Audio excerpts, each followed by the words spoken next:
देवरिया जिले में शनिवार की शाम 30 साल बाद विश्व भोजपुरी सम्मेलन का आगाज JIC के मैदान में हुआ, जिसमें हजारों लोगों ने इस भोजपुरी सम्मेलन में शिरकत की और भोजपुरी कलाकारों का आनंद उठाया।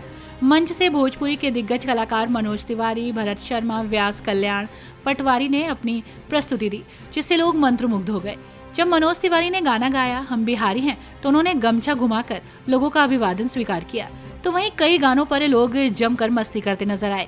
मीडिया से बात करते हुए बीजेपी सांसद और भोजपुरी कलाकार मनोज तिवारी ने कहा कि देवरिया भोजपुरी की काशी है। इसमें सबको नहाने का अवसर मिला है और बूंद बूंद से घड़ा भरता है, ये सबको लगना चाहिए। केंद्र में मोदी और प्रदेश में योगी की सरकार है। इन्हें दोनों लोगों को केवल विकास ही दिखता है, लेकिन सपा, कांग्रेस और विपक्षी दलों को विकास नहीं दिखता है। वहीं उत्तर प्रदेश के होने वाले प्रदेश अध्यक्ष पंकज चौधरी के बारे में उन्होंने कहा कि प्रदेश आगे बढ़ेगा और उनका स्वागत है।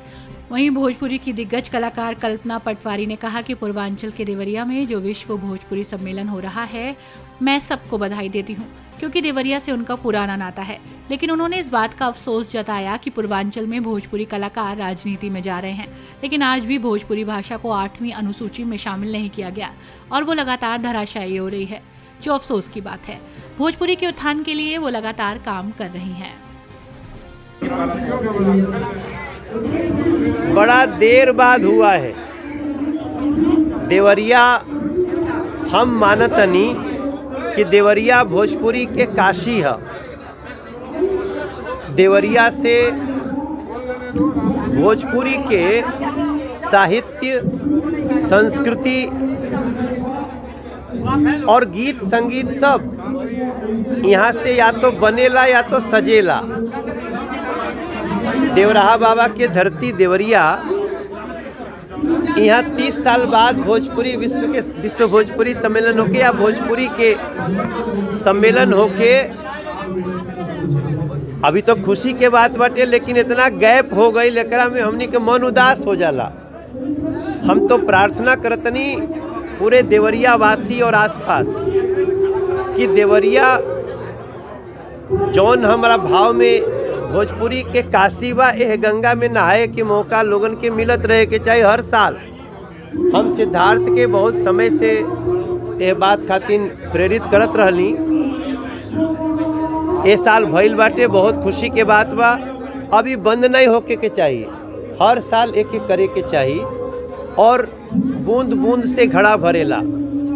सब कोई केकरा में लगे के चाहिए कि दुनिया के मानचित्र पे जोनो भी भोजपुरी कलाकार होके ओकर एक बारी मन करे कि हमरा देवरिया भोजपुरी सम्मेलन में चले के बा, वो भाव हमनी के बनावे के।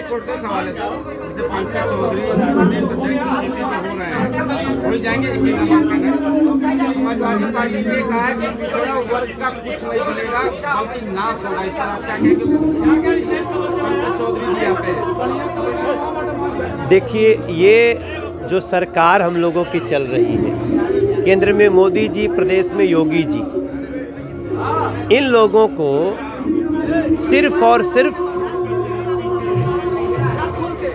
उत्तर प्रदेश के लोगों का हर हाल में विकास ही दिखता है। अगर किसी को नहीं दिखता है, वो है समाजवादी पार्टी, वो है दूसरी कांग्रेस पार्टियां, एलाइज उनकी। और हमारे जो अध्यक्ष बने हैं पंकज, एक बहुत ही सामान्य परिवार से आने वाले केंद्र के मंत्री भी थे। उनके नेतृत्व में उत्तर प्रदेश बहुत आगे बढ़ेगा। सबका साथ सबका विकास के तहत सबको मौका मिला है। पंकज चौधरी जी का बहुत स्वागत है। जनपद में पहली बार भोजपुरी विश्व भोजपुरी सम्मेलन हो रहा है, पहले कार्यक्रम के लिए आप क्या करेंगे? मैं पूर्वांचल निवासियों को सबको मैं बधाई दूंगी, शुभकामना दूंगी। और ख़ासकर जहाँ तक मुझे पता है, ये जो विश्व भोजपुरी सम्मेलन है, ये 30वां साल ये कंप्लीशन है। और आज के समय में तो हर जगह बहुत अंतर्राष्ट्रीय भोजपुरी सम्मेलन, विश्व भोजपुरी सम्मेलन बहुत हो रहा है। ये अच्छी भी बात है, बट कहीं ना कहीं देवरिया से जो शुरू हुआ था और ये सबसे पुराना है, मैं समझती हुई संस्था, संगठन। और सिद्धार्थ मणि त्रिपाठी जी को पिछले 20 साल से मैं जानती हूँ और देवरिया से संबंधित भी हूँ। मैं पिछले 20 साल पहले भी आई थी मैं, और आज इतने सालों बाद आके मुझे लग रहा है कि एक तरह की जो रखा गया है कि संस्कृति पर्व, सही में ये एक उत्सव जैसा लग रहा है, तो सभी को बधाई। मैडम, भोजपुरी के उत्थान के लिए कोई प्लान है आप लोगों के पास? हम लोग लगातार कार्य कर रहे हैं अपने बल पे। खासकर भिखारी ठाकुर जी को एक डिजिटली आर्काइव करने की जो बात है, उनके दस्तावेज़ों को आगे की जो पीढ़ी हो, जैसे 15 साल पहले डिजिटल वर्ल्ड में मुझे बहुत कुछ मिला नहीं था और तब लगा था कि बहुत कुछ संरक्षण करने की आवश्यकता है, तो हम लोगों ने रिकॉर्डिंग करने का प्रयास किया और the legacy of Bhikhari Thakur नाम से वॉल्यूम 1, 2, 3 इस तरह से हम लोग करते जा रहे हैं। और इस साल आज खासकर गंगा स्नान नामक जो नाटक है भिखारी ठाकुर जी की रचना को, उसमें से एक गीत को हम लोग आज यहाँ स्क्रीनिंग भी कर रहे हैं। जो भोजपुरी के बड़े कलाकार जो एकदम हाई लेवल पे जा रहे हैं, चाहे पवन जी हो, मनोज जी हो, निरहुआ जी हो, खेसारी जी हो, वो बाद में पॉलिटिकल राजनीति ज्वाइन कर ले रहे हैं। भोजपुरी के जो बड़े स्टार हैं वो क्यों राजनीति ज्वाइन कर रहे हैं, क्या ये सही है?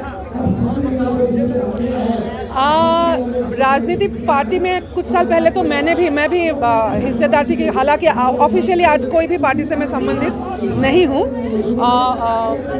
मेरे साथ ये बात का मतलब, इस बातों को मैं किस तरह से जवाब दूँ। जैसे मैं जन्मगत रूप से मैं भूपेन हजारिका जी की धरती से हूँ और हाल फिलहाल में आप लोगों ने देखा होगा जुबिन गर्ग जी जो नहीं रहे, असम ने किस तरह से जुबिन गर्ग को सम्मान दिया। और वो हमेशा बोलते थे जुबिन जी कि कलाकार को राजनीति में नहीं जाना चाहिए, वो जुबिन गर्ग जी का बात था। और वो हमेशा जनता के पक्ष में रहे, जनता की आवाज़ बन के रहे।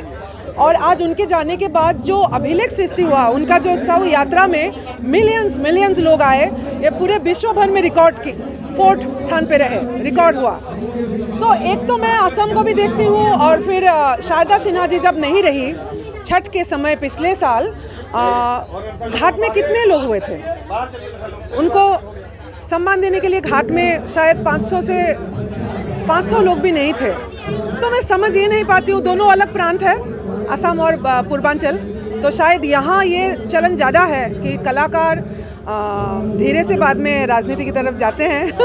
सो अपना चॉइस है एक्चुअली। पॉइंट ये नहीं कि आपने राजनीति ज्वाइन कर लिया, पॉइंट ये है आपने क्यों राजनीति में आए। राजनीति में आके आपने अपने क्षेत्र के लिए अपने सांस्कृतिक पहलुओं को याद रख के क्या किया। अभी भी भोजपुरी बोली 8वीं सूची में अभी भी धराशायी है, अभी भी भाषा का दर्जा भोजपुरी को नहीं मिला है, तो अफसोस की बात यह है।